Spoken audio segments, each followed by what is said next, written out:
Hi, I'm Belinda, and welcome to Storytime with Belinda. Here, every story has a heartbeat, and each one is made to connect with you. Whether we're exploring a far off land or talking about something close to home, I hope you find a little piece of yourself in each tale. Let's get started, and thank you for being here. The Unsolved Mystery of the Somerton Man. It was a crisp, cloudless morning on December 1st, 1948, when the sleepy coastal town of Glenelg, South Australia, awoke to the usual stillness. The early waves of Somerton Beach whispered against the shoreline as a delicate mist clung to the ground, slowly evaporating in the nascent sunlight. The beach, usually a place of quiet refuge for early risers, was about to become the site of a mystery that would elude investigators for decades. The first person to notice the strange sight was a local man out for a morning stroll. He approached the figure resting against the seawall, thinking at first that he was another passerby taking a break from the early heat. But as the man came closer, something seemed off. The figure was seated upright, his head tilted slightly forward, and his eyes half closed, almost as if he had fallen asleep in an odd position. But his stillness, the oddness of his posture, and the absence of any signs of life gave the man pause. Panic crept into the air as the walker hastily notified the authorities. Within minutes, police arrived and found the same unsettling scene: a man in a well-tailored suit, his shoes polished, yet unperturbed by the dampness of the beach sand. There was no sign of violence, no obvious injuries, and no indication of foul play. But the more they examined, the more peculiar the details became.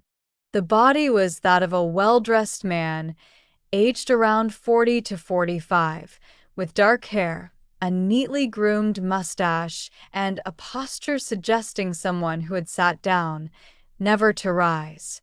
There were no pockets containing identification, no wallet, no passport, no clue to the man's identity. The only personal items found were a packet of cigarettes, untouched, and a torn, crumpled scrap of paper that, when unfolded, revealed two words: Tamam Shud. The phrase seemed like a foreign language to the officers on the scene, but a few days later, it was translated from Persian. Tamam Shud meant ended or finished. A statement with finality, a cryptic message that didn't seem to belong to a man who had simply passed away of natural causes. As they further scoured the area, they discovered something even more baffling: a small metal case under the man's clothing. It contained several strange items: a torn ticket for a bus ride, a comb, a needle and thread, and a pair of scissors, all seemingly ordinary objects except for one unnerving detail. The labels from all his clothing had been carefully removed. There were no tags, no manufacturer's marks, nothing that could reveal where he was from or where he had been. In the days following the discovery, the police worked tirelessly to identify the man. They circulated his description, contacted local hospitals, and examined missing persons reports from across the country. But as the days turned into weeks, frustration set in. No one came forward to identify him, and no matches appeared in the databases. No one claimed the body, and no leads seemed to make sense. The case was already taking on a strange, almost eerie quality.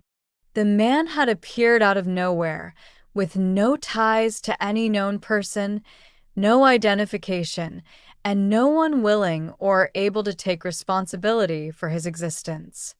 The investigation had reached an impenetrable wall. Months passed, and the mystery seemed destined to remain unsolved. Then, in an astonishing turn, a new clue was found. The police discovered a car parked near Somerton Beach, abandoned and unlocked, with a book in the glove compartment. The book was a rare edition of the Rubaiyat of Omar Khayyam, a collection of Persian poetry. But it was the back cover that sent a chill down the spine of anyone who laid eyes on it. On the inside cover, written in tiny, precise handwriting, were the words Tamam Shud, matching the scrap of paper found in the man's pocket. But it wasn't just the book's connection to the phrase that was mysterious. The back page contained a strange code, a string of seemingly random letters and numbers, written in ink beneath the phrase. The code was incomprehensible, and despite efforts from cryptographers and amateur sleuths, it remained unsolved.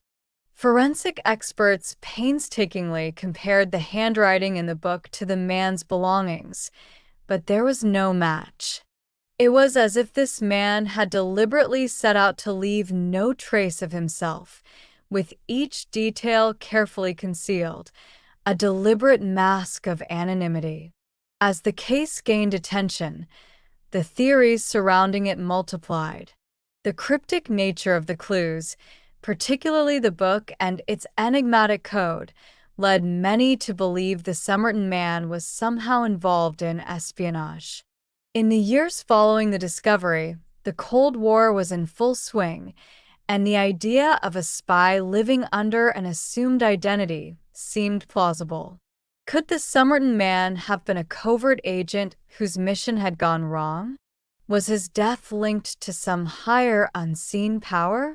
Another theory suggested that the man had been a victim of a personal tragedy, a lost soul whose life had ended under mysterious circumstances, possibly a lover's quarrel turned fatal or a heartbreak-induced demise. Yet, without knowing his identity, it was impossible to say for certain. And then there were those who believed that the case was part of a much larger conspiracy, a puzzle with pieces that would never fit together, a riddle left to haunt the minds of those who dared to solve it. In the 21st century, technology provided new tools to unearth long-buried secrets. In 2019, DNA testing revealed that the Somerton Man had distant relatives living in the United States. This discovery sparked a new round of interest in the case. Who were these relatives? Did they know anything about the man's mysterious death? Could DNA offer the final piece of the puzzle?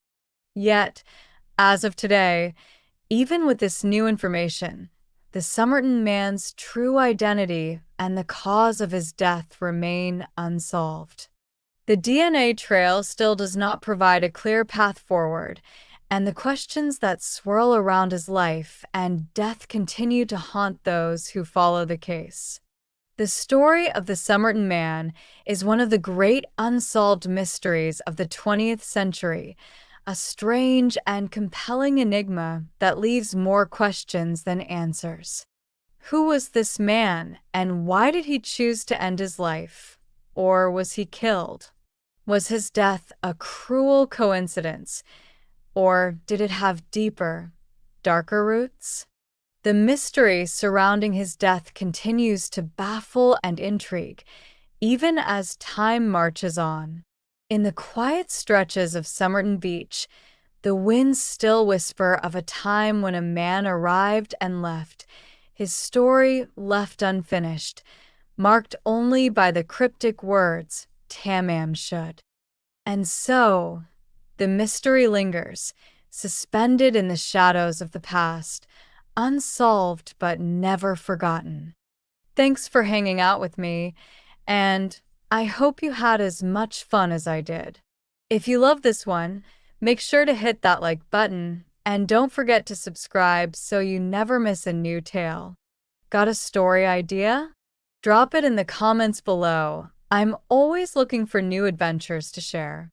Until next time, stay curious and keep telling your own stories.